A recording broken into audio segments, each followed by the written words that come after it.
Previously on Imagination Nation.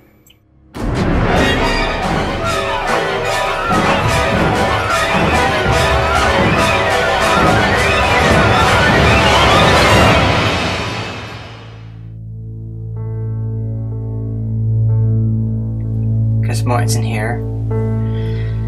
Welcome back to another episode. And sorry to leave you hanging last time with the horror. We're going to continue on with the females. Don't fear the females. Serial Mom. Well, people consider it a comedy, but it's got some good horror elements to it with the score by Basil Podoros and the gore, and Kathleen Turner does this wonderful job with this movie. When I first saw it when it came out in the mid-90s, I thought it was the most ridiculous movie I've ever seen. And then I gave it another chance on DVD, and it's, a really fun movie. Snow White, A Tale of Terror was released theatrically in Europe and did very well. But it came straight to video and DVD in America, and it found an audience who liked the darker approach to Snow White, Grimm's brother tale. And this movie is very good. It has its dark elements to it. There really is no princess and queen per se, but it's a good movie.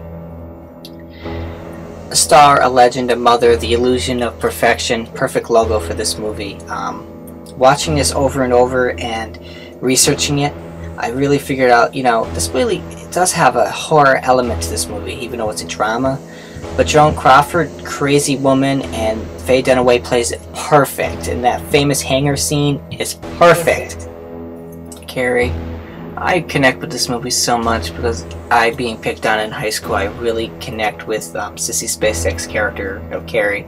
And Brian De Palma put this movie together very perfectly. And my favorite scene in it is when she gets nominated and wins the prom queen, even though it was a setup. But just to see that scene in slow motion and see how happy she really is and how people really are accepting her, it's a beautiful scene. And Rage Carrie 2 does this beautiful modern approach to the Carrie story, and it does very well too.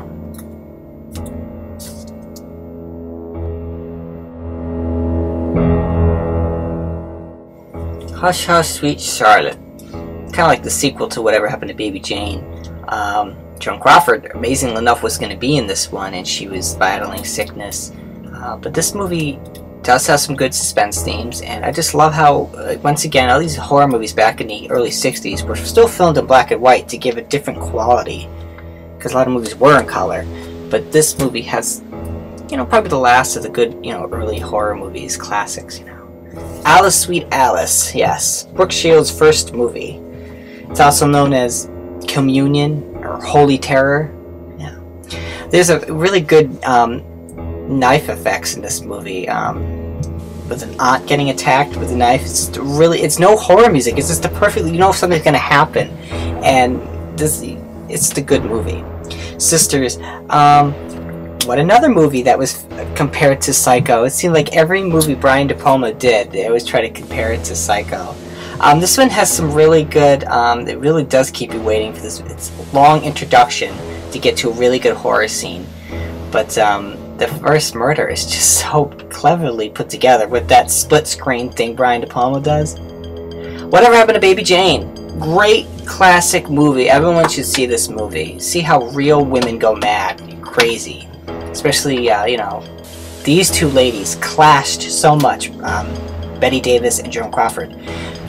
They were such leading ladies in their time, so strong, powerful, that they really couldn't get along making this movie. Bette Davis got a nomination, and it's just a beautifully crafted movie. Stray Jacket. William Castle had seen Joan Crawford and loved Whatever Happened to Baby Jane so many times, and he said, I need to have Joan Crawford in a horror movie. And Stray Jacket was, I think, the movie that, it's really good. It's one of the cheesiest movies ever made, but it's really got some good suspense themes, and it's got this psycho twist, Repulsion.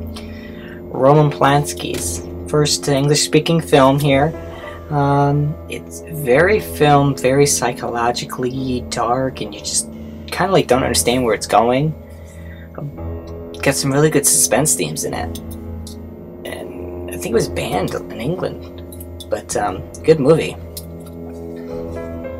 I gotten this movie played Misty for me for on DVD for Christmas time, and I did request it, and I didn't realize there was a movie before Fatal Attraction that really had a crazy, obsessed woman who was obsessed with this man, but different quality. I mean, Clint Eastwood's first directorial debut, so it was kind of choppy and didn't really too long of a movie. Misery. Kathy Bates won her Academy Award for her performance as this crazy nurse who was taking care of this writer, and creepy. It's see how a real mad woman goes. Here's an example, but it's very good. James Caan, I mean, most of the time he stays in bed, so the character you want to see is Kathy Bates. It's all Kathy Bates. The Day of the Woman is renamed by Spit on Your Grave to get better reviews. This is one of the cheesiest movies ever made, and Roger Ebert did not like this movie. But horror movie, yes. Why? I don't know. Because it really is a revenge story about how this woman was brutally raped and left to die. She gets enough strength to regain her strength, and she just teaches these guys a lesson and kills them one-on-one. Some of the most shocking ways to kill them, too. Homicidal. This is a ripoff from Psycho, alright. But it came out kind of like in the same time, you know. So this one had a real shocking ending, and it had a fright break. William Castle invented a fright break, so if it got too scary, leave the theater. But you don't get to see the ending. It's too scary. Fatal Attraction. Great flick. I dedicate this to Minerva.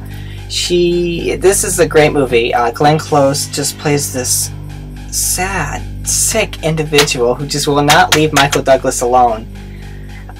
I recommend it. Is it scary? Yeah, for men. This is probably one of the first movies to ever really scare men. Audition. This is a freaking nightmare. This movie will honestly scare you. Sadly enough, if you don't like horror movies, don't see it, because it all is in subtitles. Or they really should have released it with English dubbing. But visually, this is a nightmare. This girl right here on the screen is crazy beyond half. She thinks she's really acting for a role in a movie, and she teaches this one guy a lesson that no one should ever see. It is very frightening. Sorry, Drew Barrymore. Here she is on the screen with Firestarter. She's so cute in this movie. It's like E.T. made her so famous, and she just does another, you know, science fiction horror movie here. Firestarter is filmed very good with great special effects. That's about it. Drew Barrymore is cute, though. Is it a horror movie? Yes, it's got some horror genre into it. Ronald Dahl's stories are very dark. I don't know if anyone realizes this. There's always children that die in these stories. But witches, the Grand High Witch, played by Angelica Houston, was, she just, right here, look at her, just admittedly frightening. And there's some frightening stuff that happens in it. So it's very suspenseful. Sleepaway Camp! This has the most shocking ending in any horror movie since Psycho. It is an amazingly cheaply done film with this incredible theatrical ending that no one will ever figure out. I recommend this. Okay? Rent it, buy it, find it somewhere. You need to see this movie. It's a great camp flick. It has nothing to do with Friday the 13th. So today you saw the Crazy Ladies. You've seen Beaver Cleaver, Kathleen Turner kill people because they're unmoral. We've seen crazy women beating up their children with hangers.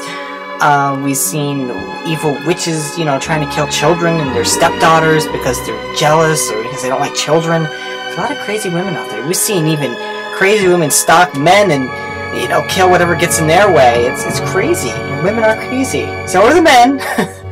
But I'm glad, yeah, they are horror movies. And quickly now, let's go over some shocking horror movies ever with their endings. The top ones I recommend are Psycho, The Mist, Homicidal, and Sleepaway Camp.